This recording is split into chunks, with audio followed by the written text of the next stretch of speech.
The reason why you don't know what you want in life is because you've never been taught how to figure it out. I realized that the first time I tried to make a vision board because I remember sitting there thinking this is kind of pointless if I don't even know what I want to put in it. So I sat down and I forced myself to answer that question. What do I actually want in life and in the upcoming year? And I wrote a list. Everything that came to my mind, things I wanted to experience and achieve, how I wanted to feel, and who I wanted to become. It ended up being quite a long list, way too long for 1 year. I think it was like 20 or 30 things, but something shifted for me in that moment because for the first time, I wasn't just moving through life and doing things. I was actually thinking about my life in a conscious and intentional way. And that's really where everything started for me. If you ask me today how to change your life and focus on yourself, it actually starts here, with getting honest about what you want.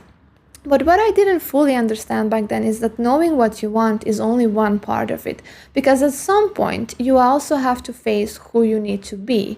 And I actually saw that clearly when I made a list of everything I wanted in a partner. Because I flipped it around. I asked myself, am I that? Can I meet that? Can I receive that? And that list was confronting because it showed me that there was a gap between what I wanted and who I was at the time. And I think that's where most people get stuck because we focus so much on what we want, what we expect, what we feel like we're missing, but we don't really look at ourselves in the same way.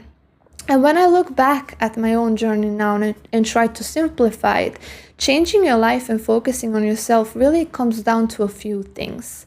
First, your values, because if you don't know what actually matters to you, you won't know what you want. You will just keep choosing what makes sense or what you've been taught. Second, what you actually want, what feels like yours. Third, who you need to be, how you show up, how you make decisions, what you tolerate and what you don't. And fourth, the part that really changes everything is devotion. Not discipline in a rigid way, but devotion to yourself and your life and the life you want to live. Showing up for what you say is important consistently. And honestly, that also requires a certain level of audacity because the moment you start choosing yourself in a real way, you're going to be less available for what isn't yours anymore. And not everyone is going to understand or like that.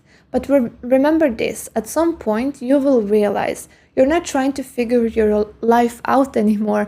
You're actually starting to live the way you want and you're becoming your dream self in the process.